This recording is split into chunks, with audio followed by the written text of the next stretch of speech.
The snow. The snow outside is so beautiful. I wish I could write a poem describing it so well that it would be there later if I needed it. The snow is bunched in ample tufts, held in the fingers of the branches. The snow shoots and streaks past the window screen. The snow dawdles to the yard in clumps. We are being put under again. There is no one in the room with me. The bed is white, and so is the wall. I try to keep them that way, but it is hard. Oh, it is hard. The snow enacts its great migration, the entire white country of the sky landing softly on the brown and gray earth like a blanket on a bed being made. The little white envelope of your text appears on my screen. I've yet to open it.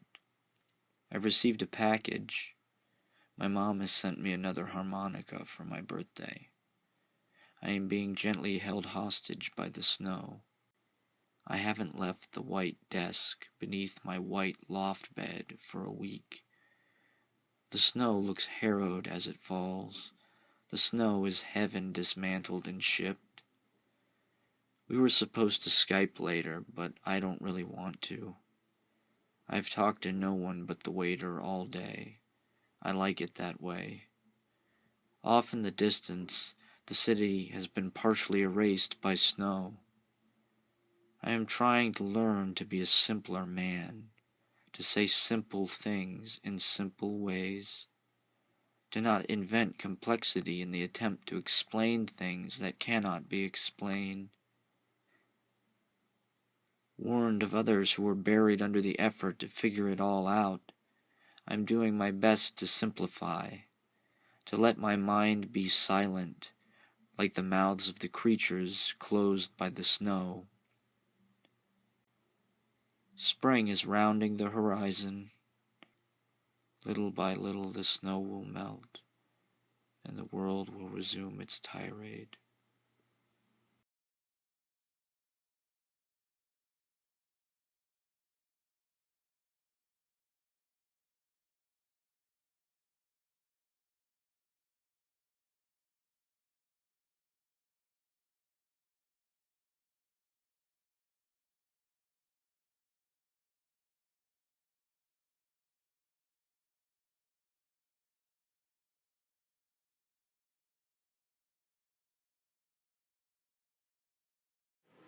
So this right here is the office where I do my work.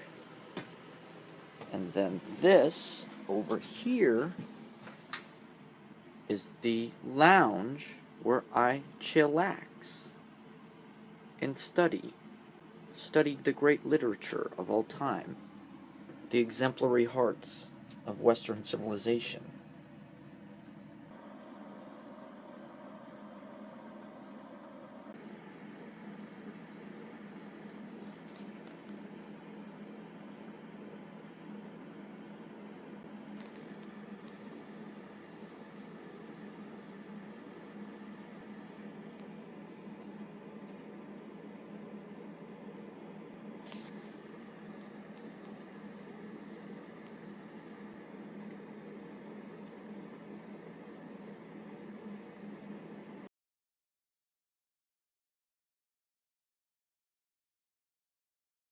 So my friend Caitlin got me a birthday present. I just got it in the mail. It's very nice for her. It was wrapped in this Columbus Free Press wrapping paper, this hippie propaganda. I unwrapped it.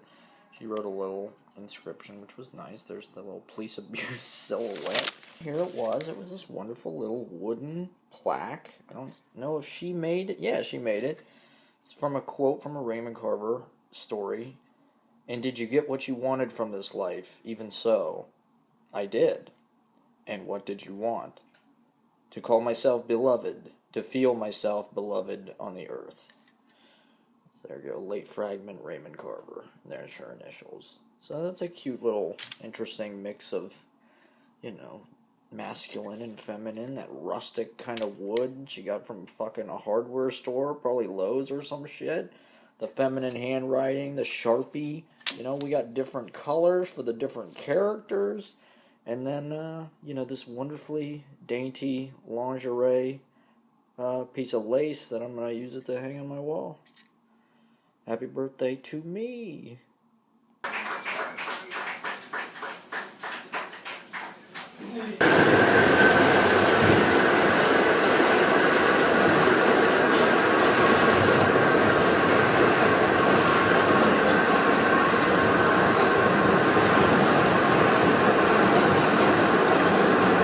Until very recently, control of culture was in the hands of the WASPs. It was all an Anglo-Saxon thing. Gradually, it began to slip away from them, because really it wasn't sharply modern.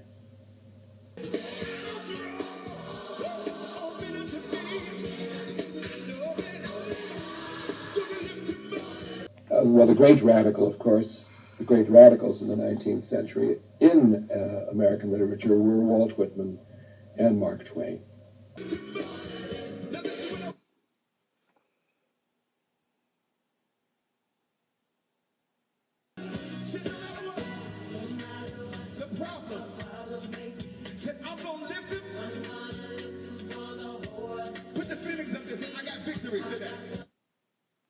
What Mark Twain did for American writing was to introduce the spoken language into prose. If you read Hawthorne, you don't hear the spoken language. There is no spoken language. When you read Mark Twain, it's all an individual voice, using using a literary style based on the common language, and the spoken language, not the written language. Real American writing since Mark Twain comes out of Mark Twain. Professor Bellow, which plays?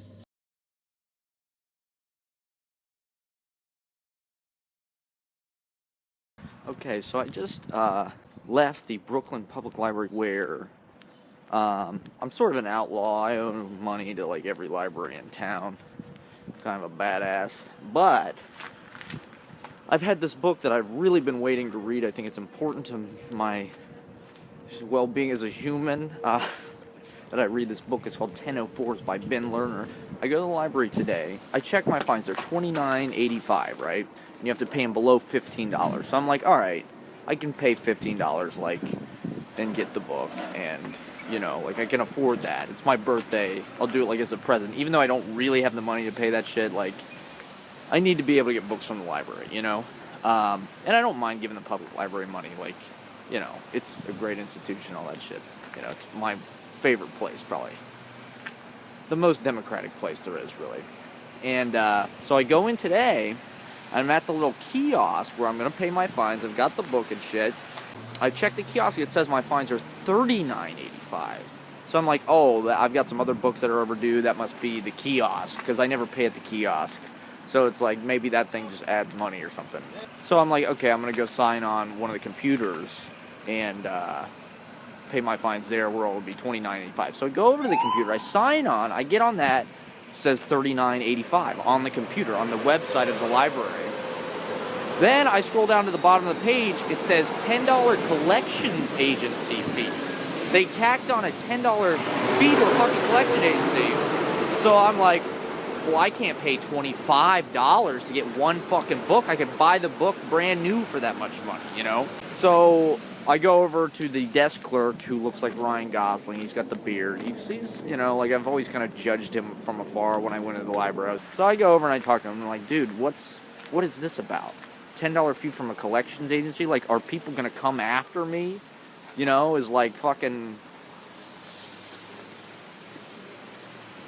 this is fucking Gestapo tactics. The block, they said any fee over $25 that is outstanding, they send a fucking collections agency. I didn't steal any books. It's all just little 10, 15 cents on Shakespeare paperbacks and shit like that I returned, I don't know. It's kind of a major spending decision I have to make today.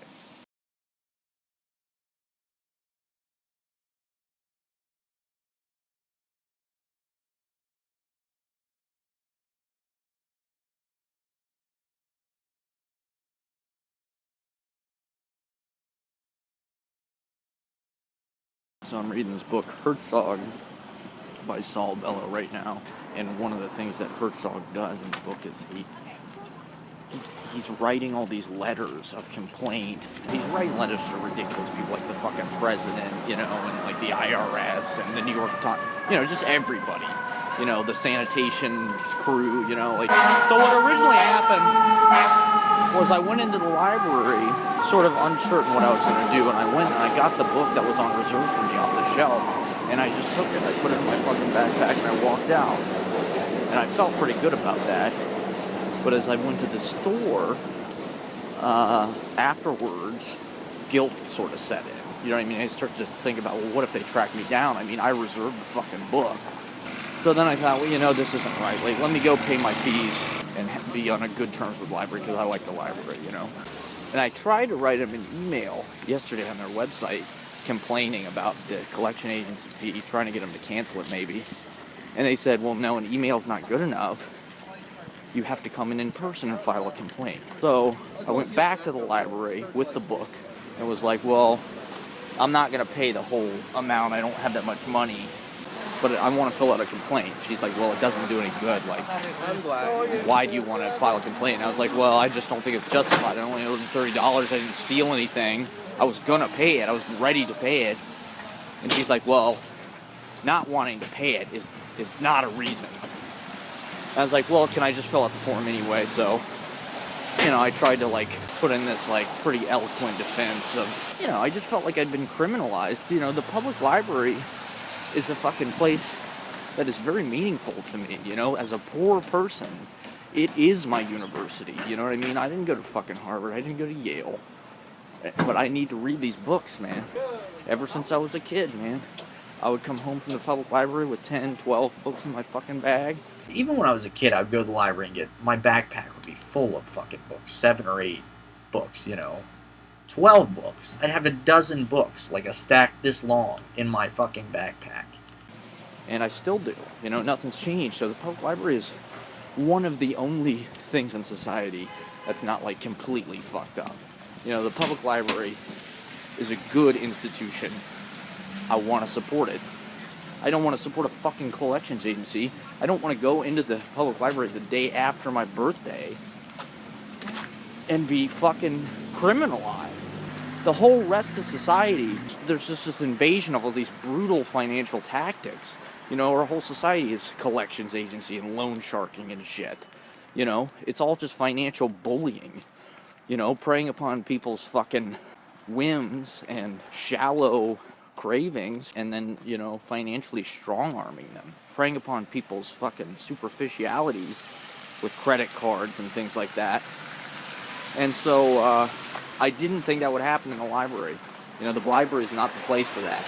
You know, and maybe I should just pay it. I just can't afford it right now. I probably would pay it if I had a job or something, but, you know.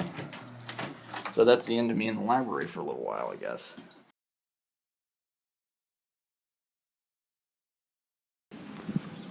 I wanted to live in a neighborhood that looked like a bookshelf, and I got what I wanted. I want to do a series about my bookshelves, where I talk about where I got every book.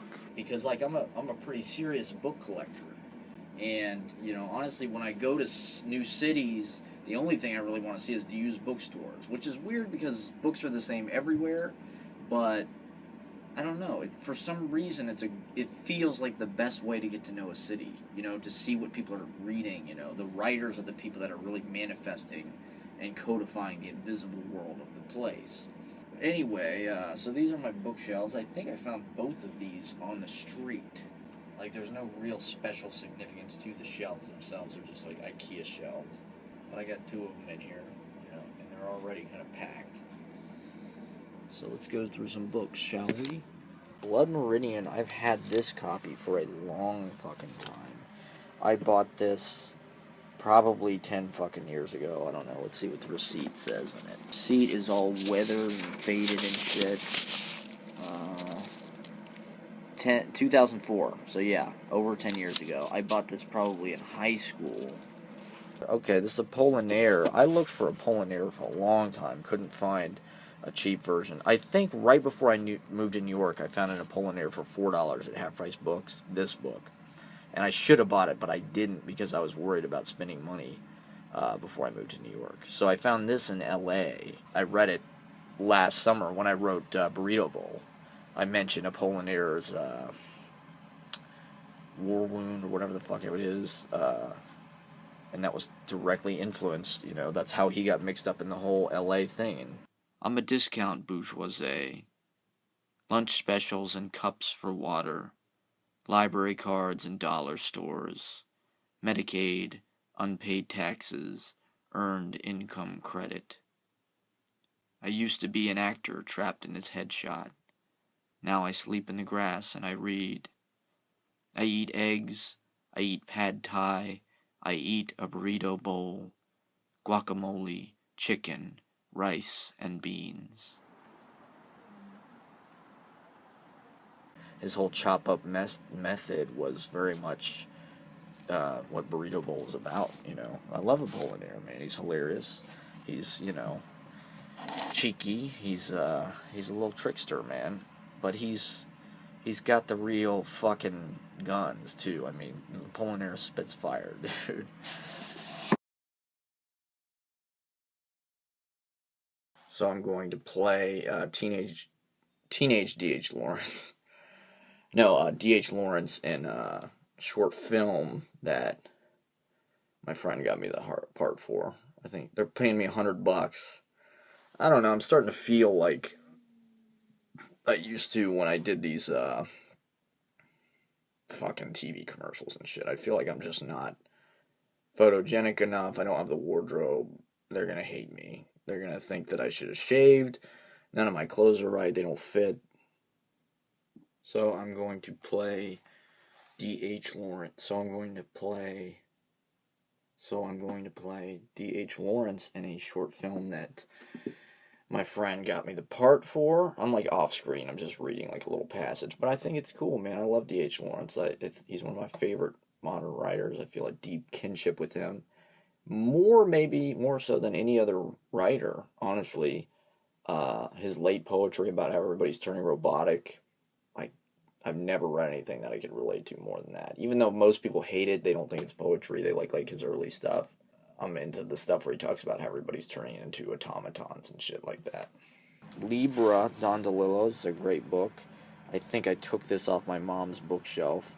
I read this last year in my tiny fucking room right here.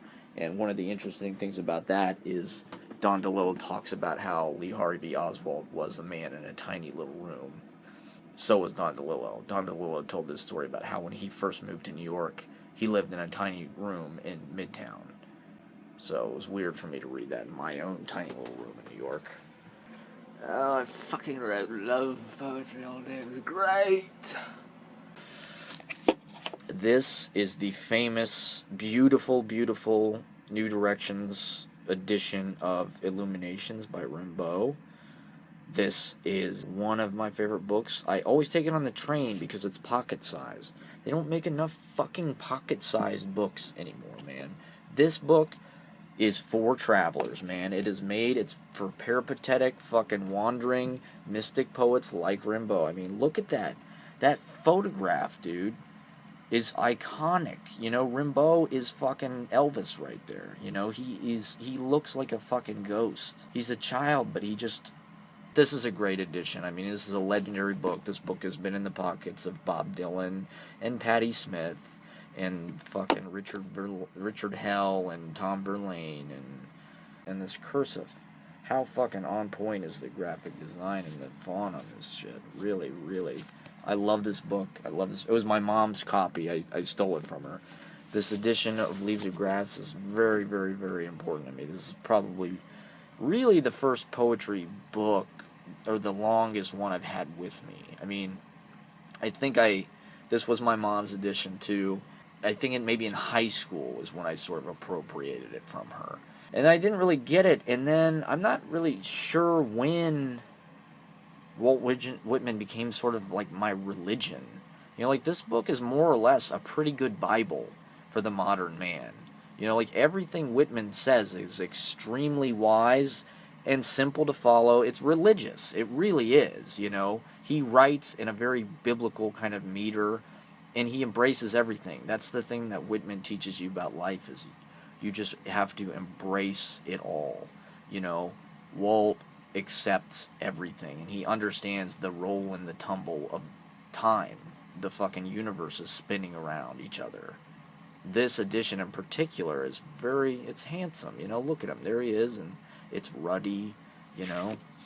There's his, you know, look at this beautiful etching of Walt Whitman. And then look, we've got the best part about this, edited introduction by Gay Wilson Allen. There could not be a better name for a Whitman scholar than Gay Wilson Allen.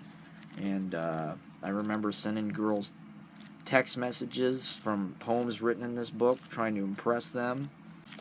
Whitman is the best. He is the greatest. And this book always goes with me whenever I travel.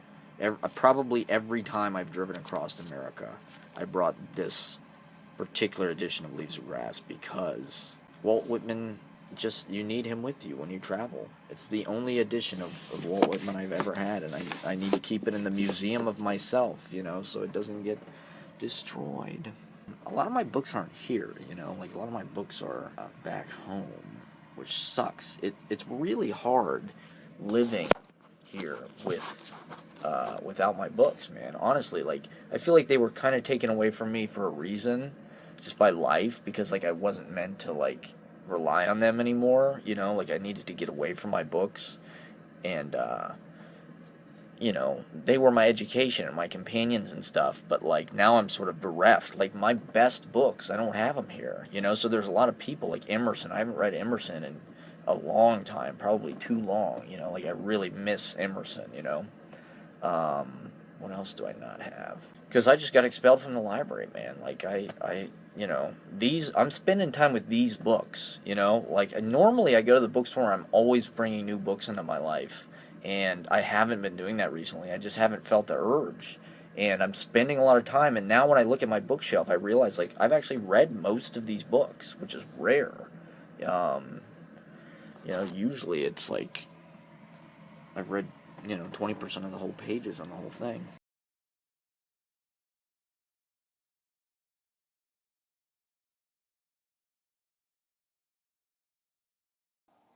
A white city. My thoughts turn south. A white city. We will wake in one another's arms. I wake and hear the steam pipe knock like a metal heart, and find it has snowed. I think I've made a friend of the cold this year. Like, I'm not as much of a pussy about it anymore. You know, I'm not even cold right now. I'm very comfortable. I'm glad to be outside.